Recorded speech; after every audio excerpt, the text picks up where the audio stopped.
So, Alex, how are you? I'm good, thanks. It's been a very long time, as we said, so it's great to see you. No, it's good to see you too. So for not being Joe Rogan or anything, Yeah. and people don't know who we are, and probably people don't care. But I last probably saw you when I was 16, before I went away for A levels, and you stayed on at UCS. So that would have been Far too long. probably 1995. Exactly. You look very similar. And you've had quite a remarkable career from what I can see. I've made some notes actually, just to preface everything.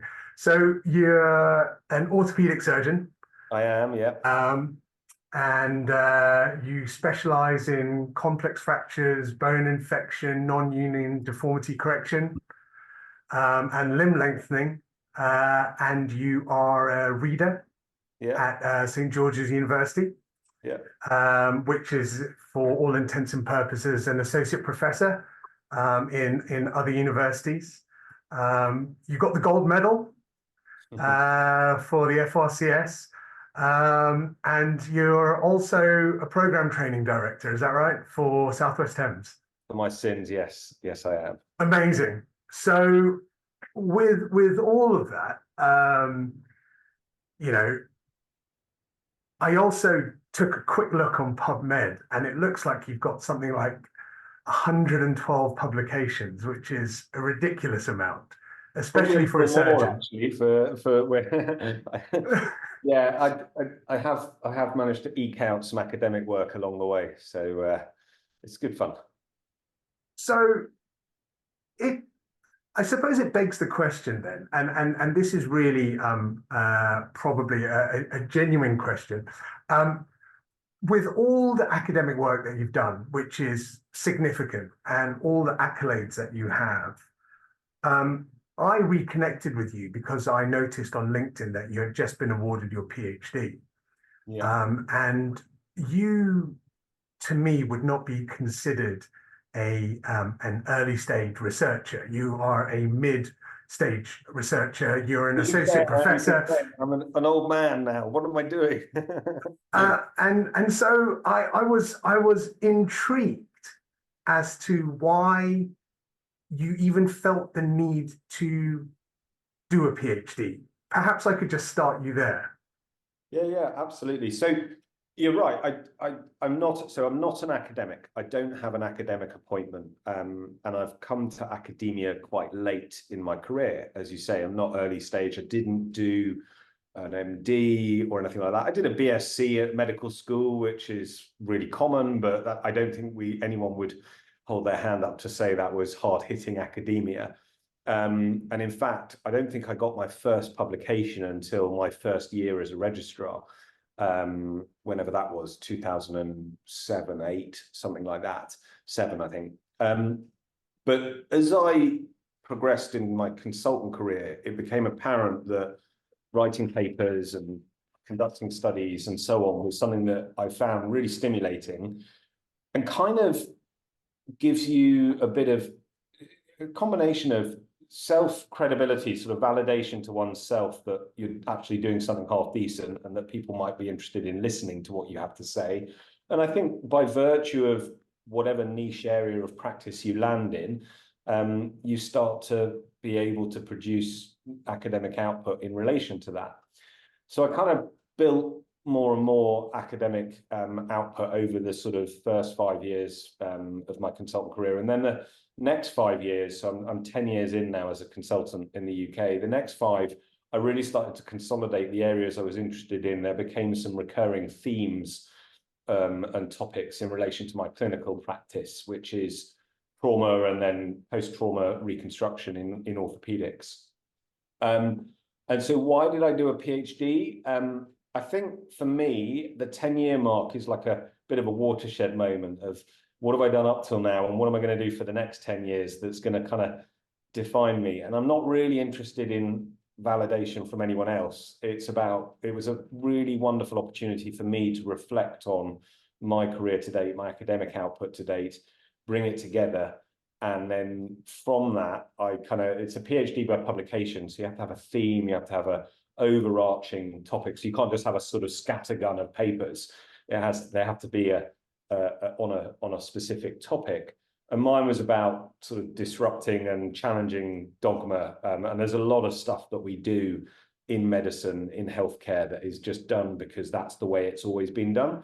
And so I kind of wanted to reflect on that and see if I had produced enough to give myself a feeling that I have actually done something of value, of worth, as can be measured in an academic sense, over the last 10 years, and then give me a bit of a direction and a focus for maybe the next 10 years. So it was an exercise in sort of reflection, I guess, for me, as well as probably an undue exercise in slight stress and angst, but there we go. Well, I mean, it's laudable, and I suppose I would ask the question. You know, there are lots of ways people can self-reflect 10 years into a consultant career.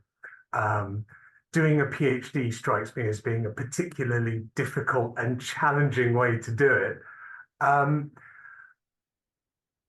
Has doing it now given you what you hoped you wanted from that? Has it given you a bit more direction, or did it give you a sense of achievement, obviously, validation of the work that you had done? What having been awarded the title and now have those 3 letters after your name, what's changed in you, maybe personally and then professionally as well? Personally, I think it sort of tells me I've still got a bit of appetite and hunger in me to push and challenge myself. I quite like challenges. I like goals. I'm quite a goal-orientated person in my personal life and in my work life. So I think it gave me the sort of reassurance that it's not too late to do stuff like that. And as I say, because I'm getting more and more interested in the academic world, it's given me for my own personal confidence and sort of remove some of that imposter syndrome that I might actually be worth listening to on my topics. And then I think, yeah, it really did give me an opportunity to sort of feel that some of what I've done has been really quite useful, and certainly given me a bit of direction for my next sort of 2 or 3 big projects, the themes of things that I'm working in. You know, I chaired a meeting this week that was related to one of my PhD themes that's going to hopefully come out and become a national guideline. So it's really interesting sort of to allow me to push a bit harder in some areas with a bit more self-confidence and self-assurance. Because if you're not academic and, you know, you're not an academic appointment, you're not officially you're not an academic with an honorary clinical contract, which is the sort of way that most of the UK academics work, the really high level guys. You kind of sometimes question when you're in a room with them, what am I doing here? Am I out of my depth? But I think people realize increasingly that there's lots of value in a whole range of opinions from different people in different sort of walks of life when it comes to work. There are different ways to forge a career. And I think the standard trodden path is not necessarily the only way anymore. Amazing. You've touched on a few things there, but maybe before we get to this idea of imposter syndrome, which I can absolutely empathize with, and probably would like to pick your brains on a little bit more. Was there any scope for you to do a traditional PhD? If there was, why did you choose not to? And what is a PhD by publication? How does it differ? And in terms of the work that you need to put in, did you feel it was the same, different? Was it something that could better fit with your current career and your clinical commitments? Could you speak to that? Yeah, so a traditional PhD, most people take 3 years out and spend at least 2 of them, if not 3 of them, in a lab or whatever, gathering their data focused on an experiment, typically in science. That's where we forge our path. So some sort of experimental data or testing data, whatever it might be. In orthopedics, a lot of people do biomechanical data, tests in labs. maybe clinical data or whatever, but there's a long period of data gathering, and then there's a period of writing up your thesis and then defending it. That's the traditional PhD route, and that means time out of work. And it isn't really feasible for me to take 2 or 3 years out of work at this point in my career. And I think I missed the boat earlier on. And I think earlier on, it wasn't really something that was on my radar. I'd ummed and ahed at one point about a sort of 1 year out for an MD or an MRes, but it wasn't really for me. It's quite hard to afford to take 3 years out currently. You know, children are expensive, it turns out. The alternative is a PhD by publication, and the end game is the same. You do your doctorate and you defend your thesis in a viva. The journey is quite different, and it may not be familiar to a lot of people, and I don't know if it's reproduced around the world, but certainly in the UK there are only a few centres that offer it. I did mine at the University of Portsmouth, all remotely, but the key thing is you need a body of published work already that is of a theme. So you can't just have 30 publications, some of which are case reports on this, that, or the other, that are totally disparate. There has to be an overarching theme, and you bring that together and write your thesis around that and then defend it. In some ways, I would imagine a traditional PhD might be easier in part to write because you've got a very clear research question, and because we're all a bit scientisty already, you've got your sort of introduction, methods, results, conclusions model. Now, that's not taking anything away from a traditional PhD, and it will come with its own challenges, and there will be no doubt incredibly difficult components to it. And I think the experimental part is probably the really hard component as well. But writing something about a bunch of papers that you've already written over the last is quite hard, because you've got to bring them together, you've got to have a narrative, you've got to make them tie together. There has to be that theme, and it's quite hard to fudge it if there isn't that already there. So I'd spent a lot of time cogitating as to whether I really could do it. So when I looked at my papers, I kind of looked at what I had already, and was wondering, could it bring a story together? And then I spoke to a colleague who'd done it already, and I sort of registered with the university and had a long chats with the supervisor. And then basically you write your narrative. I had 3 or 4 sort of principal themes within my narrative.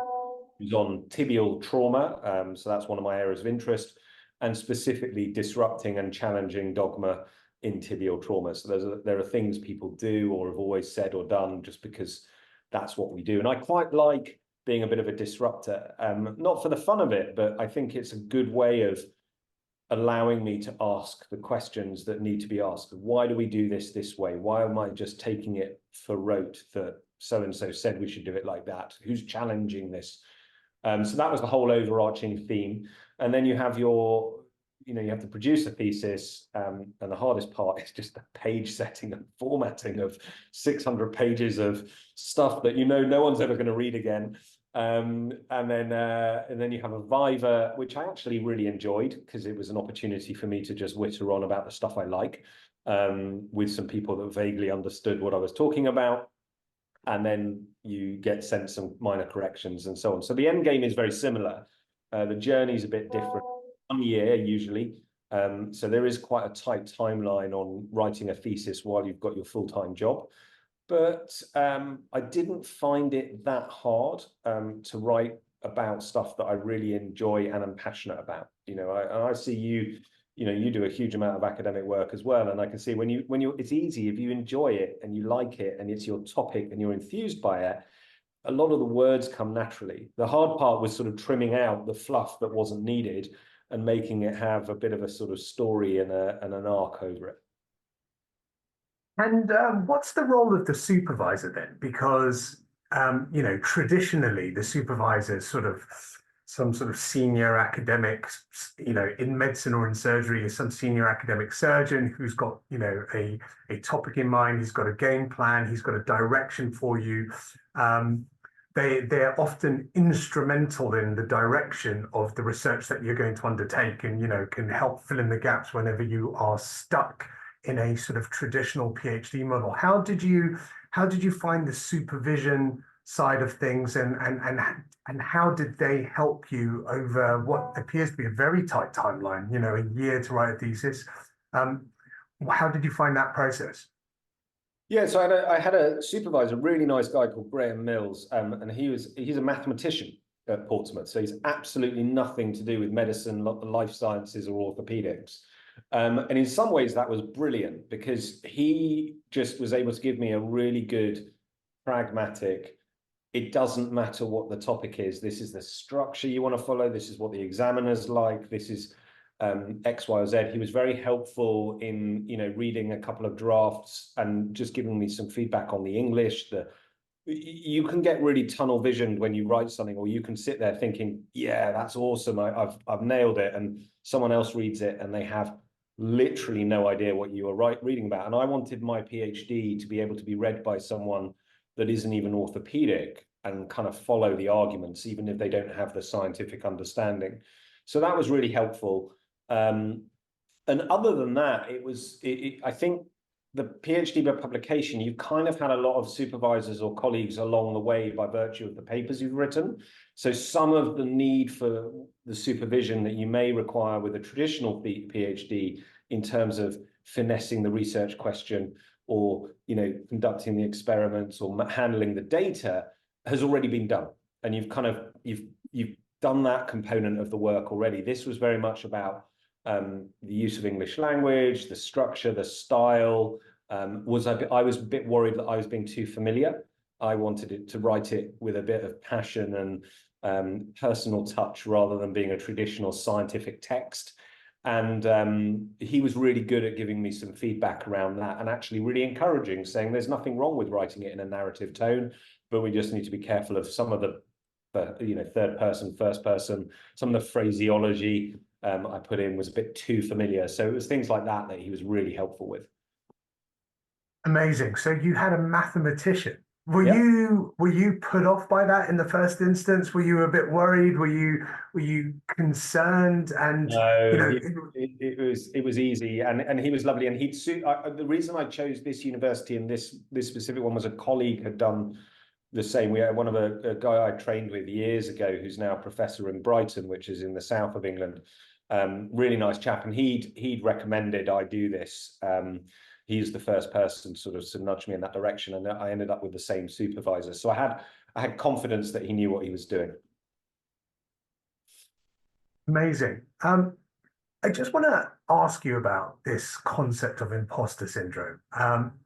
You know, I think medical doctors in general give themselves a particularly hard time, and then you've got ever increasing layers of complexity depending on what specialty you choose to go into, and how competitive it is and things like that. You obviously have a specialty subject which you have. You're a global opinion leader. you know Things that you've done and the work that you've done are going to contribute to a national guideline. You've got 100 papers. Why would you ever feel that you weren't supposed to be exactly where you were just by virtue of how you're employed? Because perhaps you can just explain the difference between what an academic surgeon is and what you are, because to me, you're an academic surgeon, but you seem to be drawing the distinction. Well, I mean, I guess everyone will have their different definitions. To me, an academic surgeon is someone who's primarily appointed by a university institution, and typically in the UK, this is certainly, will typically then hold an honorary contract in a hospital. So they will work and operate, but their primary remit is to the academic world. So they will have a bias in their job plan in terms of the number of hours a week, or their commitment to producing research. They'll be primarily paid by a university as opposed to by a hospital, and they'll often do an 80-20 or 70-30 split academic to clinical. A non-academic surgeon with some academic interests and output is what I would say I am. So I have a full-time NHS contract with no academic hours in it at all. So all my academic work is done in my own time, unpaid, you know, unless I get a grant and I can siphon a bit off the top to support me. But the way the NHS works, I'm maxed out on my pay scale. So actually any money I bring in goes into our research fund for our research physios or research nurses, etc. So I am academic by virtue of the fact that I produce academic output. I have a keen academic mind. I'm involved in lots of what you would call academic work, but I don't have an academic contract with the university. So that's, I think, how I would make that distinction. In terms of the imposter syndrome, I guess it's really difficult because there's always someone better than you out there. Okay, you've got to remember that, right? You're never the best. You're never the top. You might be good at what you do, but there's always someone out there who can sort of, I don't know, I feel see through you or knows a bit more about anything and everything. Even if you are a world expert, you know, there are chinks in your armor. And that's not a negative thing. I think it's a really important thing to remain grounded and humble. But a lot of what I've gone through hasn't been a traditional trodden path. Like trauma as a specialty in orthopedics is quite new. It was certainly when I started as a consultant, there were only a handful of us in the country that were full-time in trauma. In orthopedics, historically, trauma, fracture surgery has always been the bit that everyone did when they were on call because they had to, and they had a specialist interest like joint replacement or sports medicine or whatever it might be.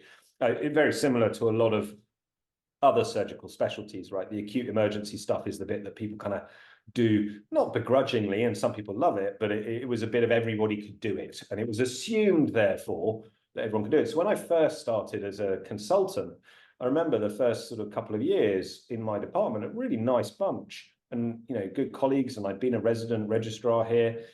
I still felt that there was an element of, they were looking at me going, well, we can all fix that. What's so special about you? And it took a couple of years of, you know, look, we did the X-ray review meetings or me picking up some complications of other people and revising them or taking on the case that nobody else wanted, for people to start to slowly realize that maybe being a fracture specialist is a specialty in its own right.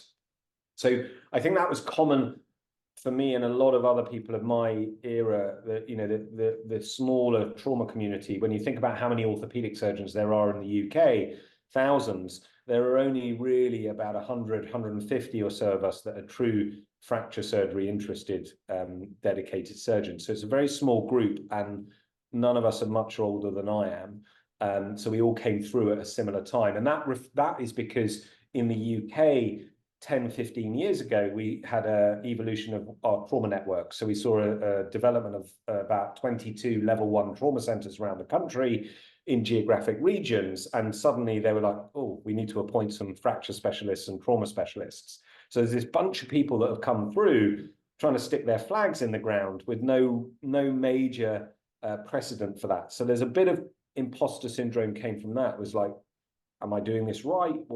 Who's checking up on me?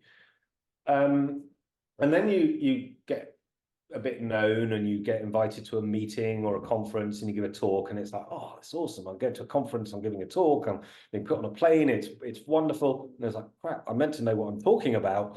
And there are people in the room, and you look, and the sea of people looking at you are all more senior, you know half of them. And you're like, am I about to get found out? That I've only been doing this for 3 years and I don't really know as much as maybe I think I know. And that's another layer of the imposter syndrome. And I think it's just a natural bit of journey that we go on. But I think those feelings, those thoughts never go away, because there's always a next challenge that you're going for. You know, so for me, in the academic sense, I go to a meeting, I'm meant to be, as you say, academic, but then there are like the full-blown academic professors. You know, one of my good colleagues I was with last week, great guy, we work really well together, but he's the professor of orthopedic trials at Oxford. And I'm like, well, you know, I kind of sit there going, he probably knows a bit more on the academic side than me. And I went to, you know, the main, we have a big journal, Bone and Joint Journal. It's one of the biggest orthopedic journals, certainly, well, it's biggest in the UK, but actually has a pretty huge global readership. And I was on the editorial board and I got invited on, and I was like, this is awesome. And then I go and it's like I'm slightly sitting there going, every single other person in this room pretty much is a full-blown professor of their expertise, and because I'm a trauma guy, this is about as smart as I get, and everyone else was wearing their suits and ties, and I haven't worn a tie in about 20 years, and I'm sitting there going, oh God, I'm in the wrong place. And so those things, there's always something where that self-doubt creeps in. And it's not a sort of self-deprecating sort of trying to do it to make, nobody I think intends to have those thoughts, but they are natural questionings of yourself that come through. And you're right, you know, I demonstrated that I have a right and I'm good enough to be here. I recognize that. I'm not sort of, you know, silly and going, God, you don't need to be here. But there are inevitably always those moments where there's that little voice in the back of your head going, are you sure? Are you sure you're meant to be here? What are you doing? Sort of whispering in the back of your head. And you have to block it out and have confidence that you wouldn't have been asked to be somewhere if they didn't think you were worth it. And if there was a problem with your worth or value, someone probably would have called it out by now.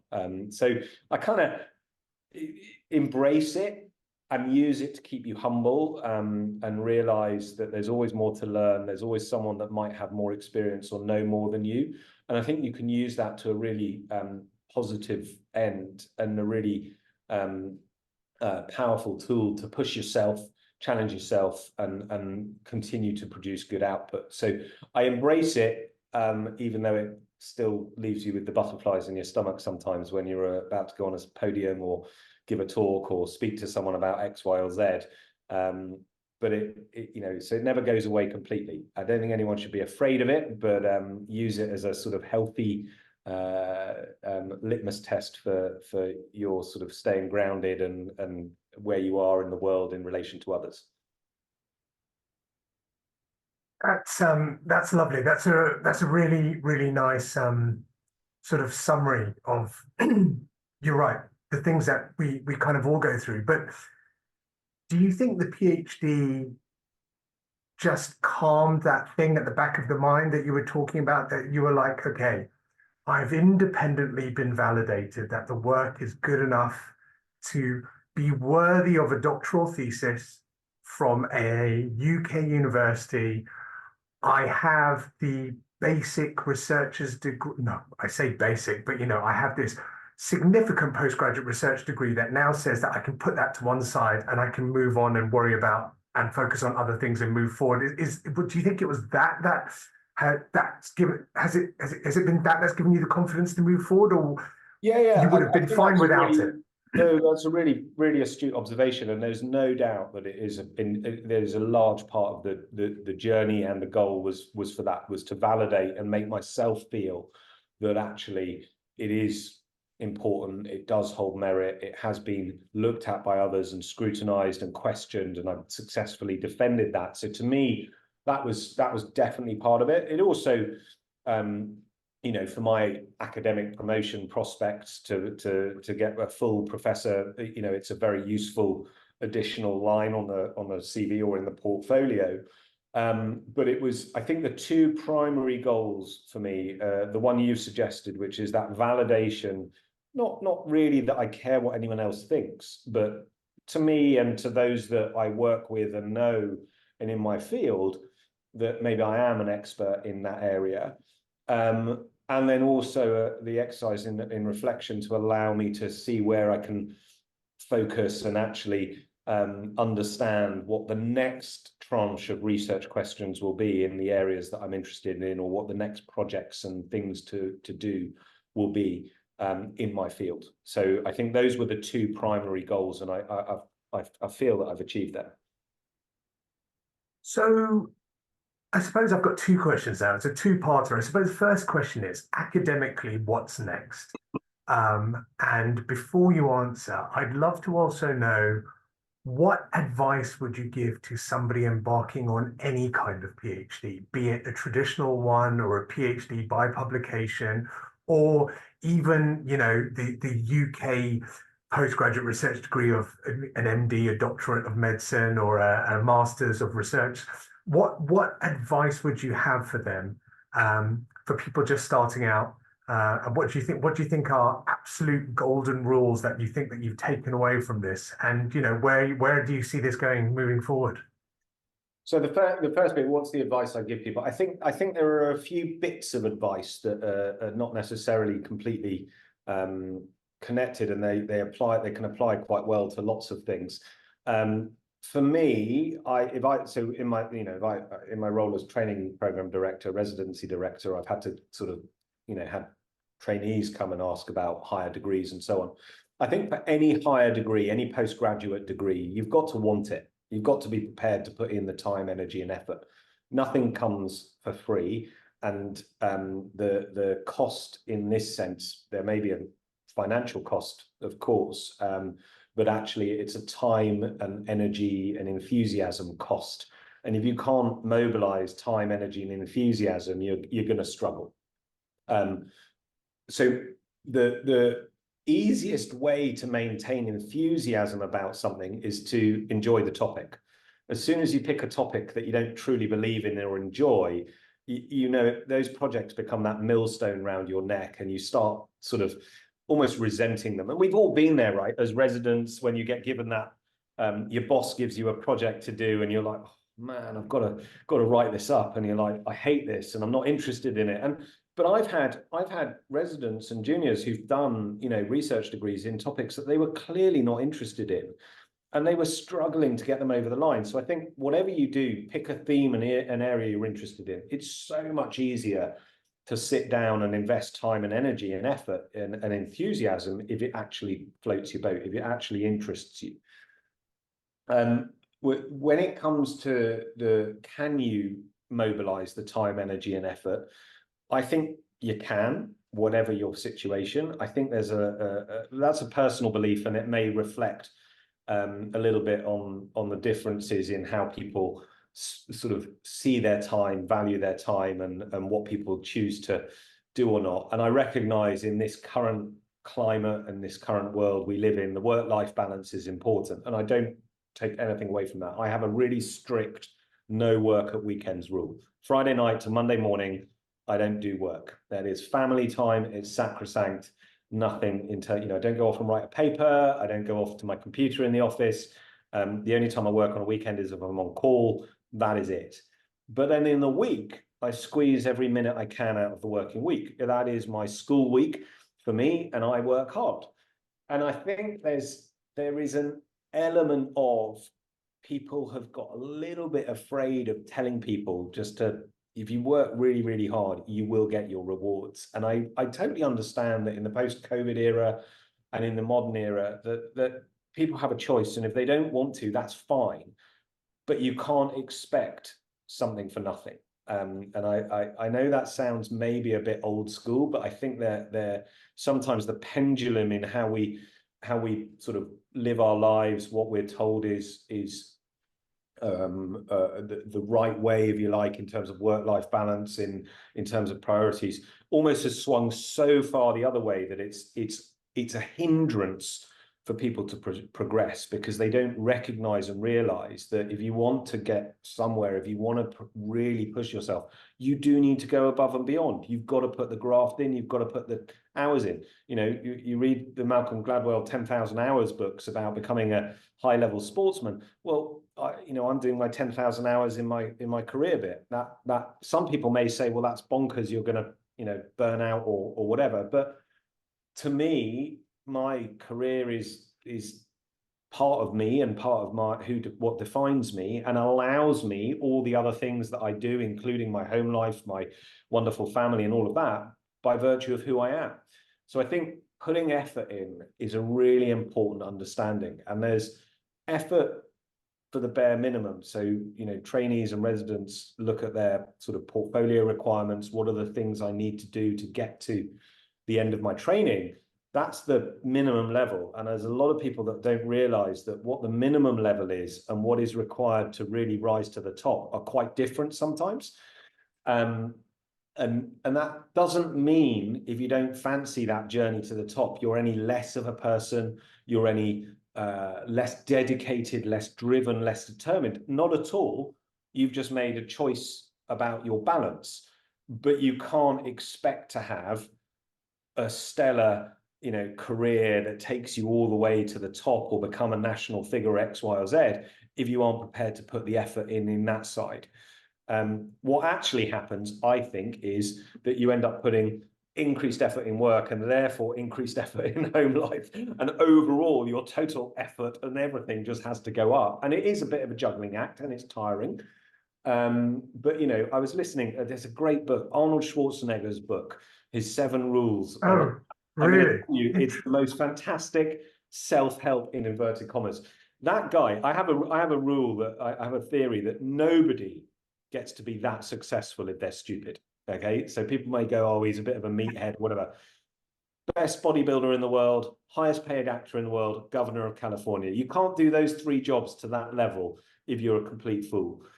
And his book is hilarious because it's one of those books, and you know how some self-help books are a bit fluffy and a bit, he just says, look, sleep a bit less, get up a bit early, work your socks off, and just do it. And there is an element of truth in that. And I think a lot of medics would probably sort of find some familiarity in those words. It is hard work. You see the US guys, I go to US, I think I work half as hard as some of my US counterparts, 5 a.m. get-ups to go to the gym before rounds. I did some work in the US and in Canada for various stints. And, 5:30, you had to do a pre-round as a resident. Your long working days, they're all, busting their chops along the way. So hard work pays off. And I don't think we should be afraid of telling people that. So I was, witted on a bit, but going back to the question of what would I tell a resident now or somebody wanting to go on that journey, it's like, unless you are prepared for hard work, you're going to struggle. Unless you're enthusiastic about the theme or the topic, you're going to struggle.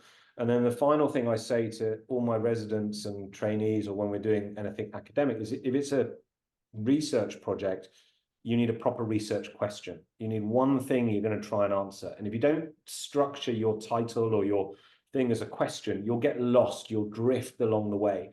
So I like a focused question because that will give you a point of focus at all times to turn back to if you find yourself getting a bit lost on the journey. And I think those 3 rules would be something that I would say to anyone want to go. And other people will give other great advice and other rules. I don't profess to have it all, but those mantras have worked for me. They are awesome. And actually, I'm going to ask you about your where you're going with your research in just a second. But I just want to pick your brains. I would love for you to just explain to those of us, those people that haven't trained within the UK system, what the significance of being a TPD or a training program director is. That's number 1. And then the second part, there's a lot of 2-parters coming up because you're giving me loads of things to talk about. The second thing is this: I have had an observation that research has become a bit of an arms race, particularly at the trainee level. And what do I mean by that? Well, initially, you didn't need any research to be successful enough as a trainee to become a higher surgical trainee, get a number in the old days, progress. And then there was no point of differentiation. So then people started using academia as the point of differentiation because it's probably, to my mind, the only thing in medicine you can quantify in terms of ability. It's very hard to say whether one person is a more somebody works harder or somebody's got better hands. I mean, you can see those things, but you can't put a number on it. But you can put a number on how many papers people have. And then it became, do they have a research BSc or not? And then it became, do they have an MD or not? And then it became, have they got a PhD? And I suspect there are swathes of trainees that probably have zero interest, but have jumped through these hoops over the years just to progress.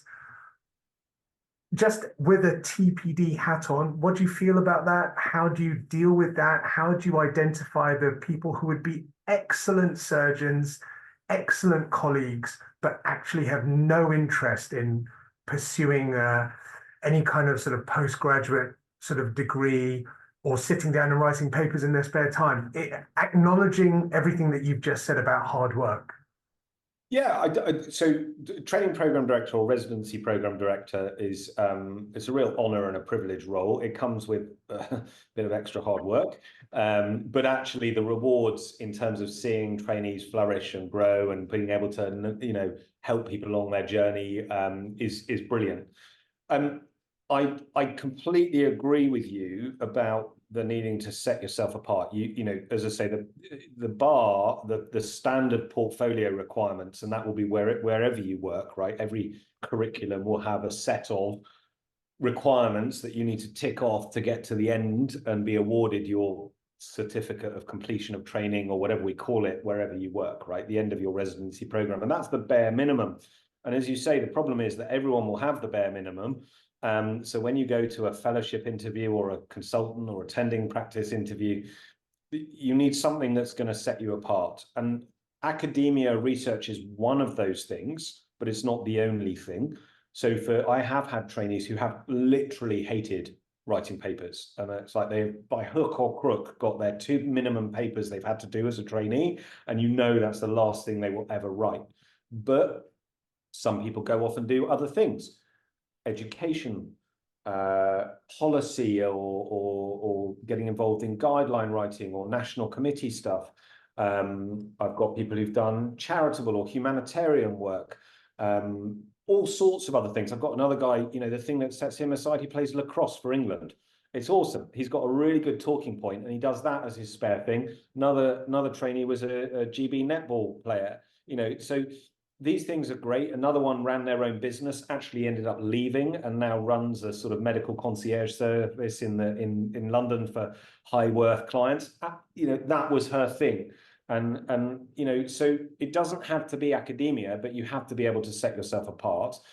If you've got interests outside medicine altogether, they probably need to hold a bit of weight and credibility. So playing for lacrosse for England is good.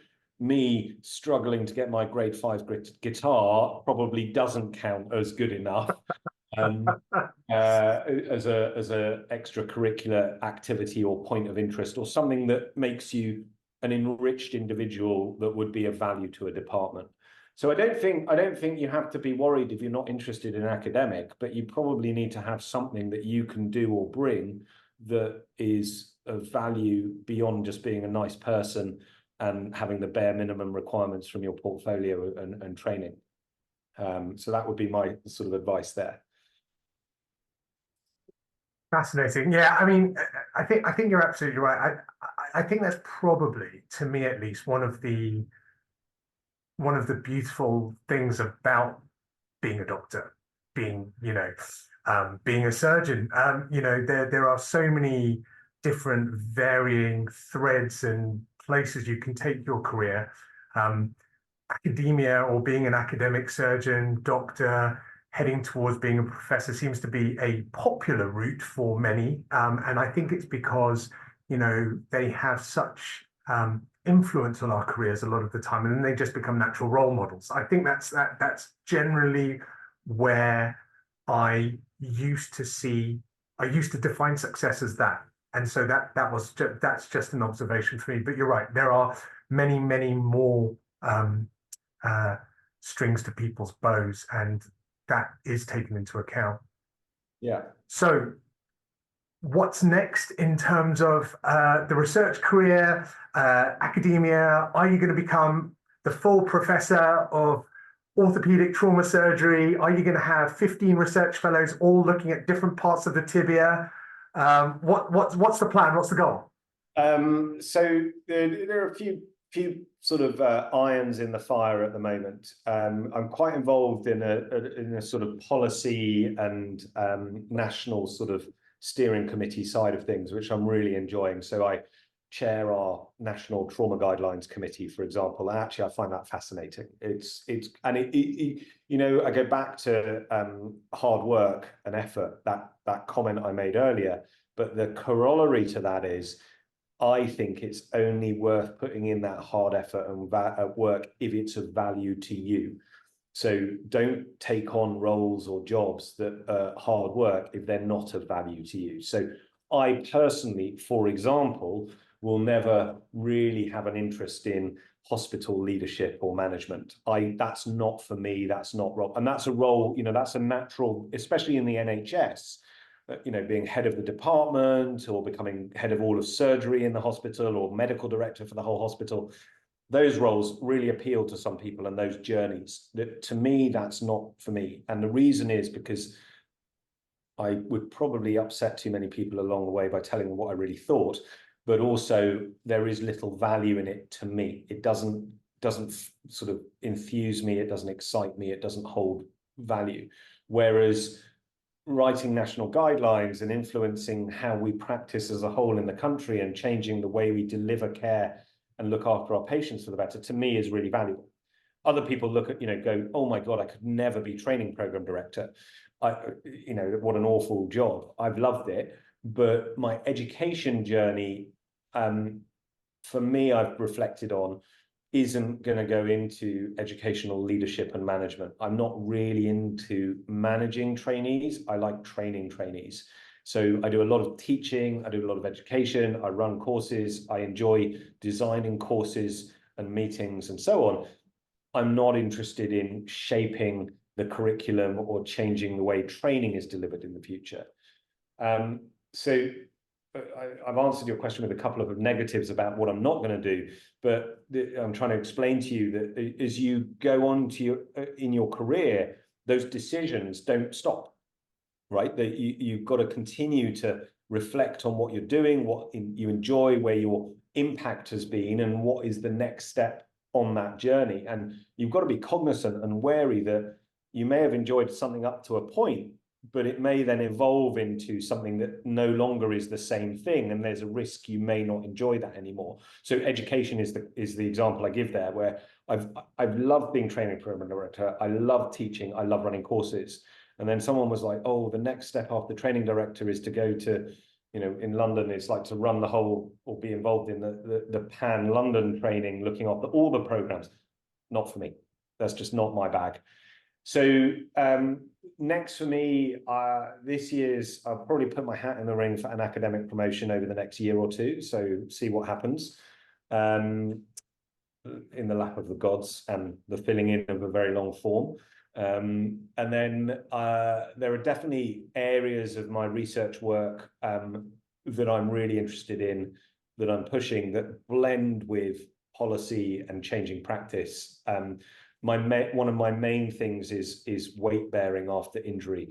We go clinical now for 2 minutes, but basically, historically, if you've ever broken a leg or know someone that's broken a leg, people get given crutches and told not to walk on it for 6 weeks. That's a really antiquated approach to things.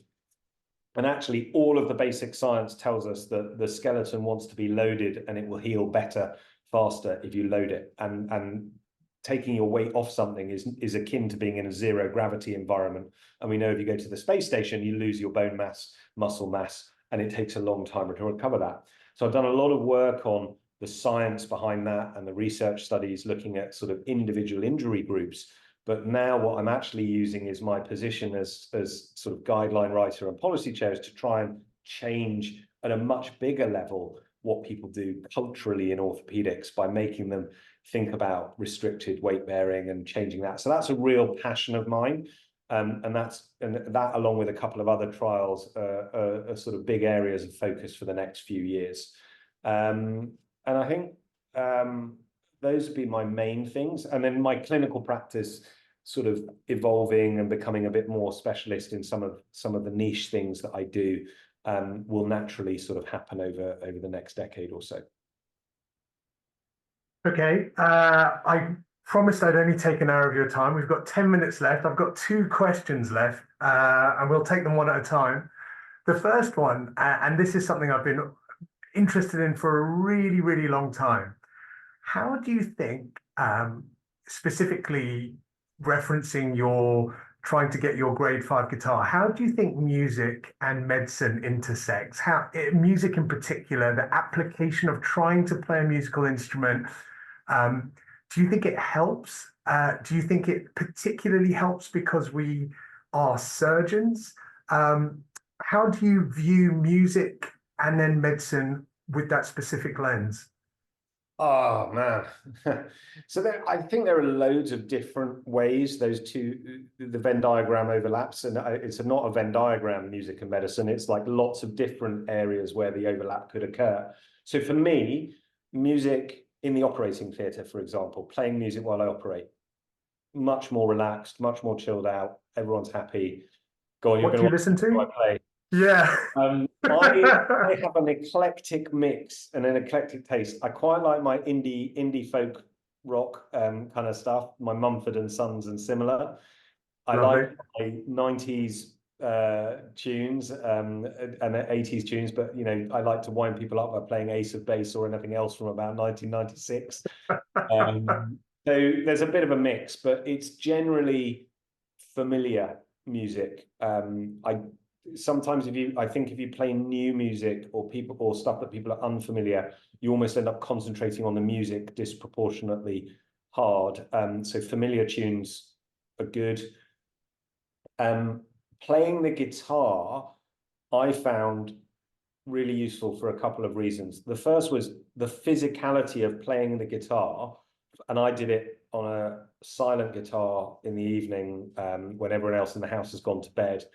It takes my two hands away from my phone or my laptop and my brain away from my work for 10 minutes, 20 minutes, half an hour, doesn't matter. But it was total switch off time. You know, if I'm watching telly in the end of the evening, I'm going to be on my phone a little bit, checking a message or writing an email at the same time and multitasking. Music kind of stops you from doing that. And I think it kind of stimulates the mind as well. It's a bit like sort of a Sudoku or crossword. I do a daily word search puzzle, a Squaredle every day. I quite like that 5 minutes of just, you know, stretching my brain in a different way to my clinical work. And I think music offers a very similar thing to that. So I think that those would be my main reasons for music and medicine linking together. Amazing. Okay, last question. So are you Doctor Mister, Mr. Doctor? What do you do? Now that you've got the PhD, how have you, do you just sort of stick it on the end of like your letterhead, or is it just something that, you know what, I've done it and I'm moving on and, you know, this was done for me. I've achieved everything I needed to do. I've gotten everything I need from it. Yeah. So I've stuck I have stuck the letters after my name only because it seems crazy not to. Not that I'm sure anyone truly looks at those. At work, I'm still known as Mr. T. That's what I'm called, and that's what people will. That's a great name. It is quite cool. Even on my locker, in my locker in the OR, I've got Mr. T in the A-team text on a sticker. So I'm quite proud of that. I just don't have the jewellery to the same level. Yeah, I think that's you know, I had one moment I put it on LinkedIn just to say I've got it. That's about as much shouting from the rooftops as I'll do. That's I'm not really a boasty kind of braggy person. It doesn't really suit. I think people who know me know what I'm about, and people who don't know me either get to know me or don't worry about me. I'm not fussed. So I've never been someone that needs necessarily the sort of approval of others. I like disrupting. I'm what you get. And so if it was very much an exercise for me more than for anyone else. Alex, thank you very, very much. We are literally just under the hour. I can't believe we've covered so much. It's been amazing. I want to thank you for waking up. What time is it there now? Oh no, it's 8 a.m. now, so my clinical starts soon. I woke up at normal time. 5:30 is my getting up time. That's to do the hard work that you see. Amazing. You really are inspirational. And this idea of the PhD by publication, I think, is really something that I think a lot of our colleagues would probably consider if they knew more about it. And I don't think it's that well known, quite frankly, and I don't think many people know about it. I don't think many people have done it. I don't think many people understand what it involves. And so for those reasons alone, the conversation's been invaluable. Awesome. Thank you for having me. It's been great. So, like I said, we're going to put this on, all the usual channels, YouTube, Spotify, Apple Podcasts, and then we'll become famous.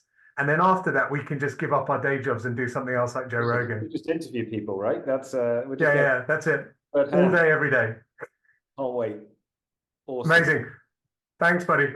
No worries. Catch up soon, eh? Yeah, definitely.